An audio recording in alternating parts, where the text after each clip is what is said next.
Hello, and welcome to The Current.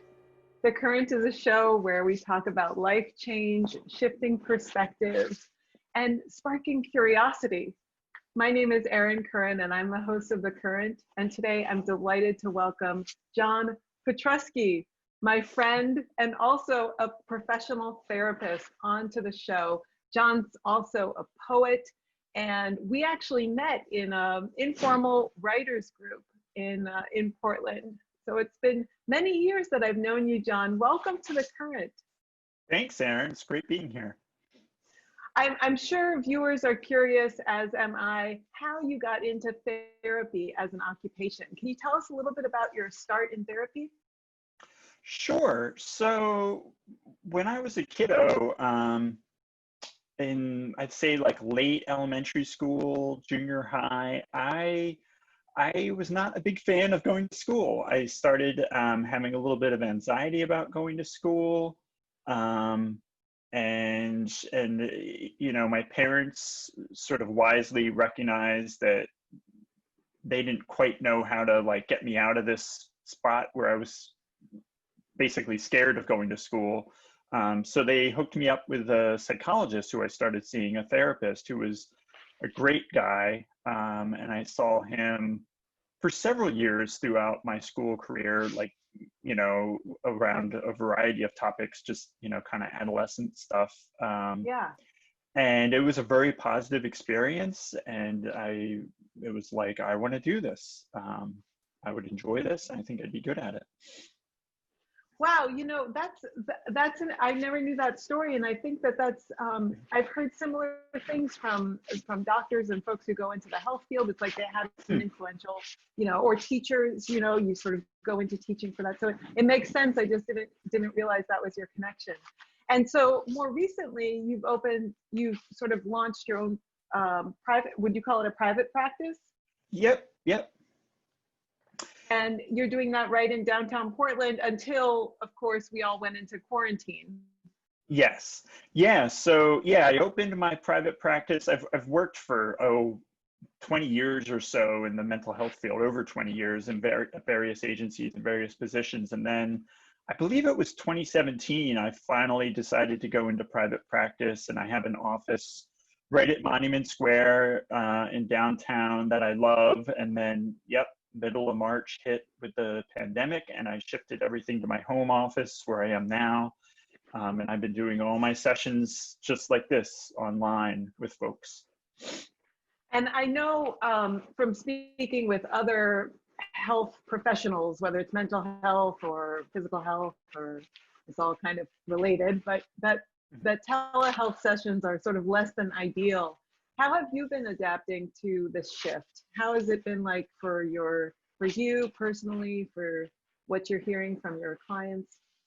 Yeah, it's definitely been a shift. It's taken something to adapt to, and it's evolved over time. You know, initially I was not a very big fan of it. I found it very kind of energy sapping. You know, of course, when you're doing therapy, you're bringing 100% of your attention to folks to really be with them and what's going on with them.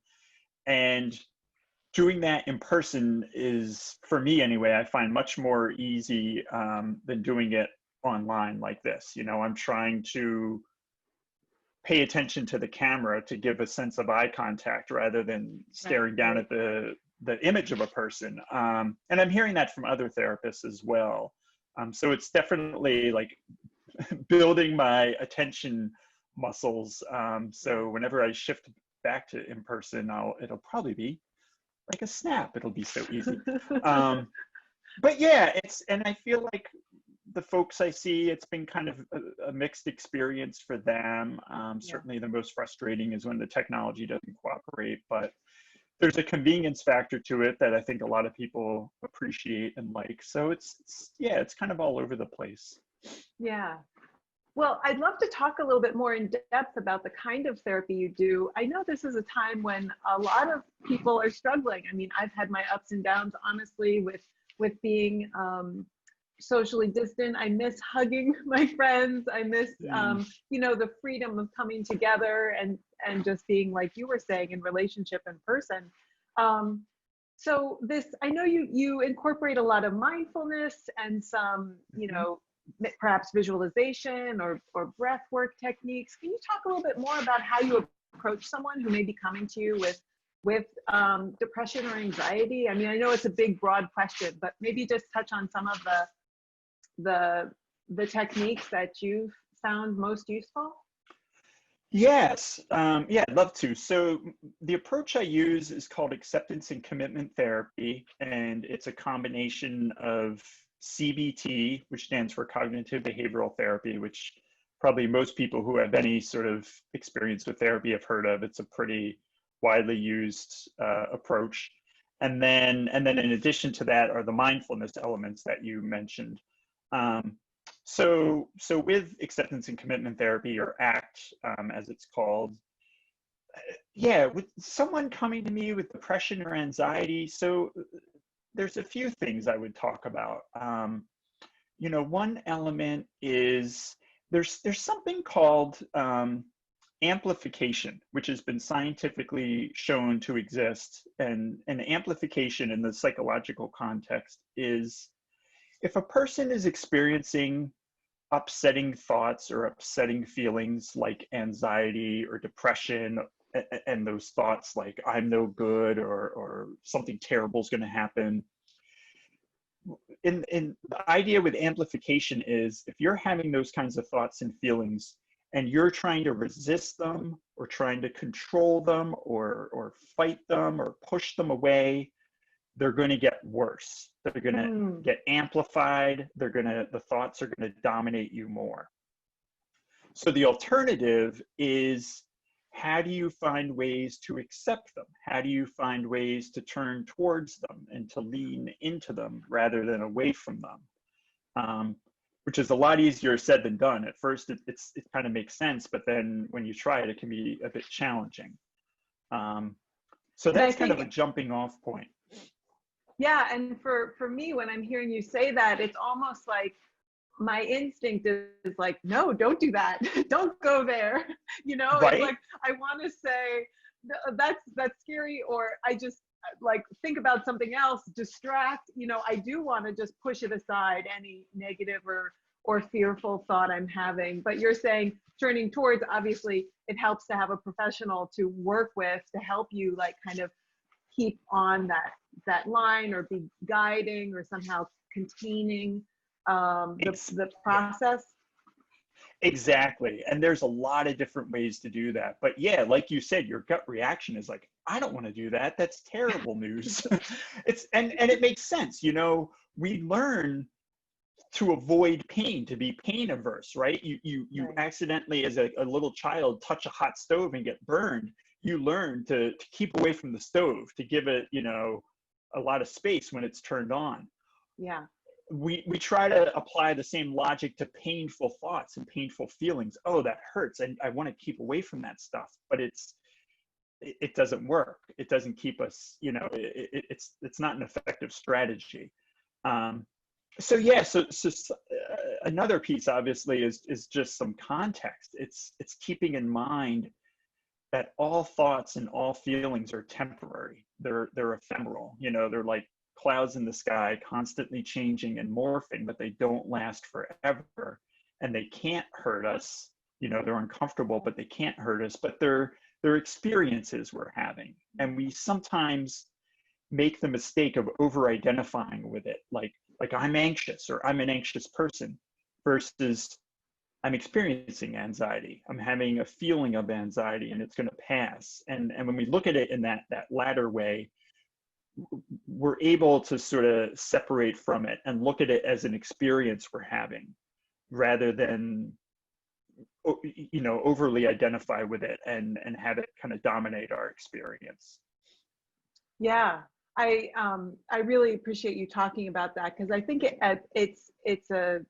it's a concept worth exploring. And if viewers are interested in learning more about it, certainly, whether they're in therapy now, you know, or seeking out a therapist. I know on your website website, you talk about offering a free consult, and Hmm. I think that's great. There's also other resources on your website, which I'll share in just a moment.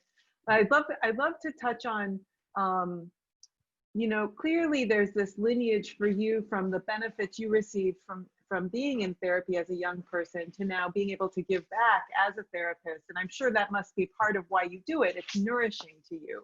It's something that gives you life satisfaction. Is that right? Absolutely. Yeah, it's nourishing to me. It gives me satisfaction. I really enjoy it. I love making a difference in people's lives. And the thing with therapy is sometimes people go into therapy thinking they need to learn something.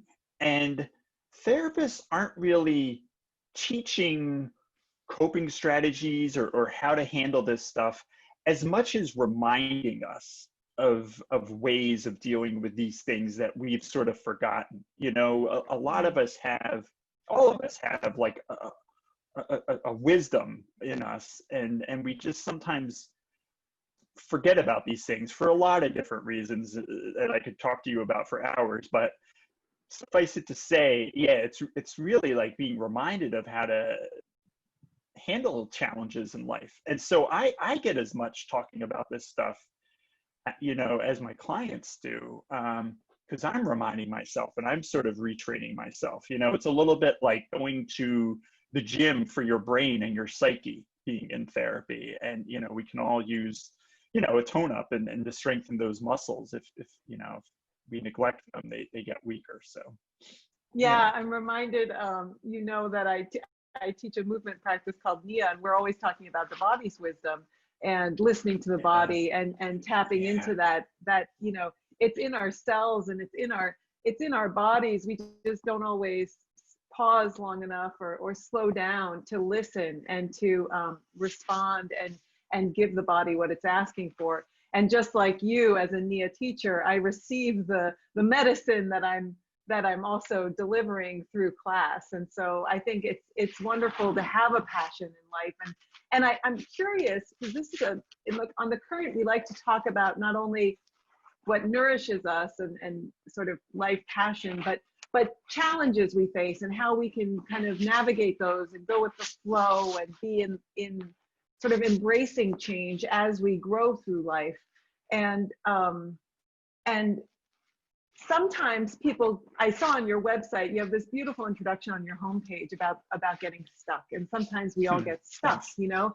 And as a poet and as a creative person, and I'd love to talk about that creativity side and talk about dreams a little bit, like how you help people connect with their dreams if they do feel stuck. Because we've just talked about two things that we're engaged in our life that feed us and give us nourishment. But maybe there's someone's watching who doesn't have something or is not actively engaged in that thing that feels satisfying to them.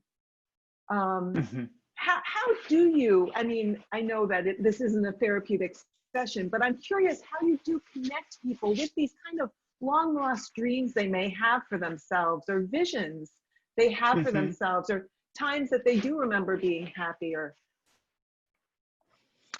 Yeah, well, there's a number of different ways I do that. Sometimes it's just having a conversation about who are the people in your life that you care about. You know, who do you care about the most? Um, what are the areas of life that are most important to you? You know, oh, my family, my pets, gardening, my job, you know, staying healthy. Um, what are values that are important to you? Um, Equality, justice, you know, truth, being a spiritual person, being a loving person. So I sometimes have a rich conversation with people about that. Um, and then sometimes, yeah, I do different exercises, visualization exercises. One that I particularly love is I have folks get comfortable in their chair and close their eyes. And then I sort of guide them into picturing themselves at maybe like their 80th or 90th or 100th birthday. And they're sitting there in this big room at this huge table, and all their family and friends are there. And sometimes I'm doing this with people who aren't even married. They haven't like found their person yet. So I'm having them imagine and picture, their person is there, and maybe their children and their grandchildren. And then I have them, and there could be people who have passed away who are there, anybody.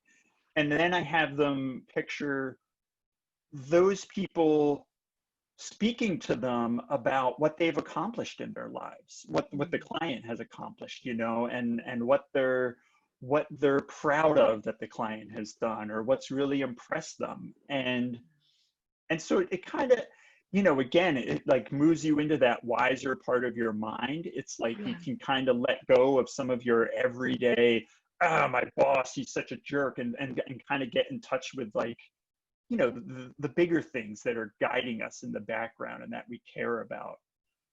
So that's just, one exercise that I really enjoy that people seem to like.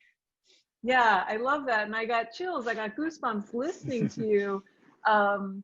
It is that like bringing in that larger perspective, we can get so bogged down by the everyday. And honestly, this time of COVID-19 and quarantine has been kind of that time for me personally to step out of that everyday schedule and to kind of notice things about my choices. And I wonder if viewers may relate to this time that way, or not. But it's I know some people, work has just continued as usual, and others, work has continued in a new way, as for you with the telehealth. But I just love that idea of stepping away and getting a bigger picture. And I think sometimes, working with the elderly and having that perspective, having those conversations with our elders in community can give us that same sort of broader view. Yeah, that's beautiful. I also know that dream haikus are a part of your personal creative pursuits, and they're delightful. And even I believe there's a collection now that you put up for sale online. Is that right? That's true. Yeah. So it's been many years now. I started this like hobby of writing haiku poetry about my dreams, because I would sometimes have these off the wall dreams and I like trying to pull haiku out of them. And then I started a blog, and then eventually I put a book together. But I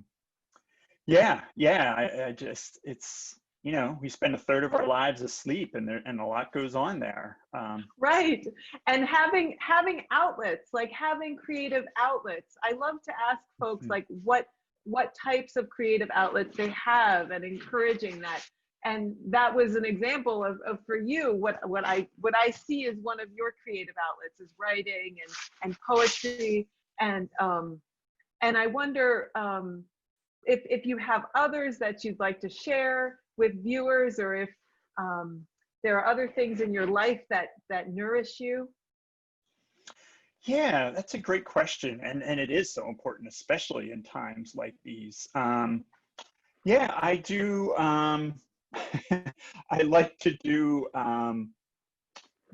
those adult coloring books. I actually have a Star Wars one, and I do it in all these kind of off the wall colors that aren't accurate to the Star Wars movies, but I really like doing that. That's a very meditative, calming practice, I find.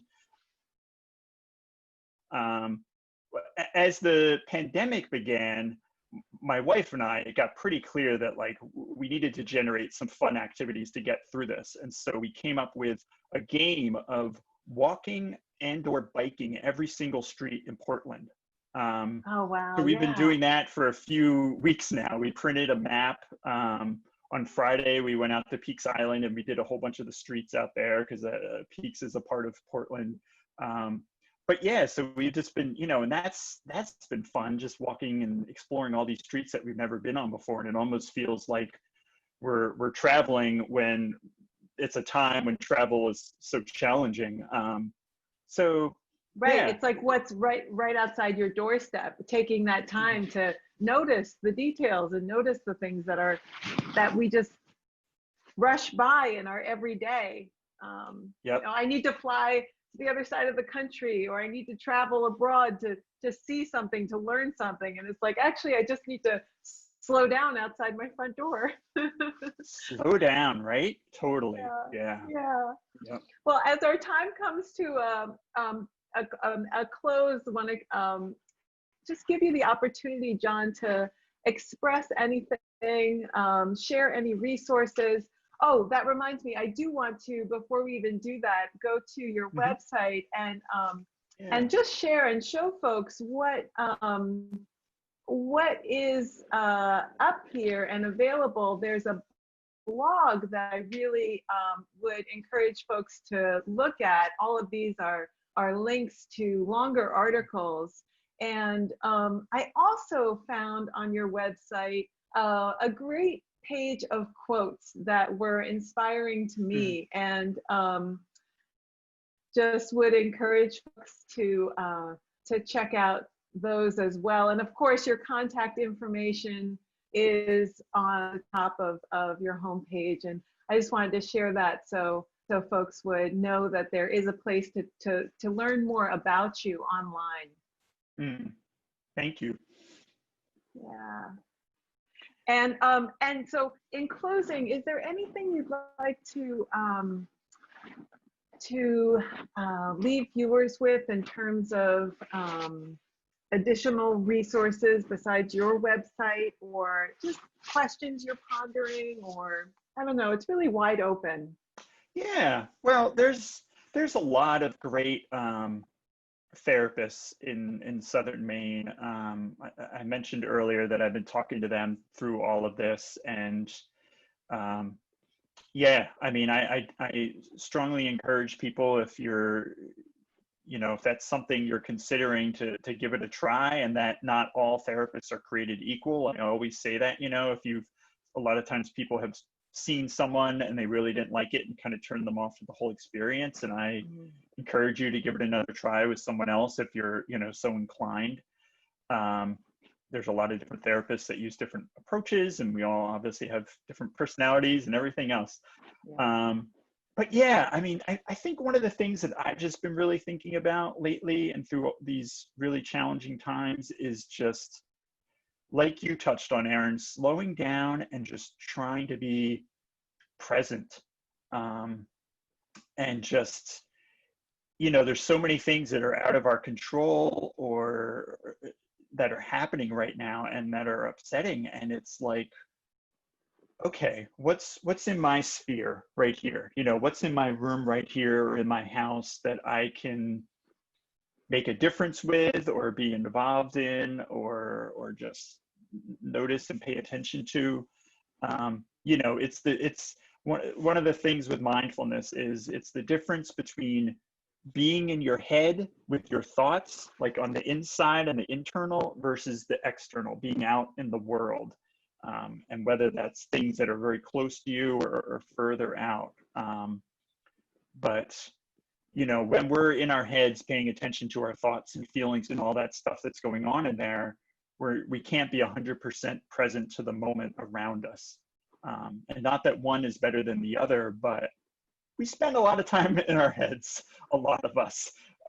So I think we could all use a little bit more time just like being present to what is, and that's a way to feel empowered and have a sense of control, and to do something that's meaningful to us and makes a difference. So yeah. Thank you so much for taking the time, Jon, to join me on The Current. I really appreciate your expertise and your passion for what you do. It comes through, and so I feel lucky to know you as a friend. And thanks all of you for watching and tuning into The Current for this edition. And we'll see you next time. Bye. Thanks, Erin. Bye-bye. Bye.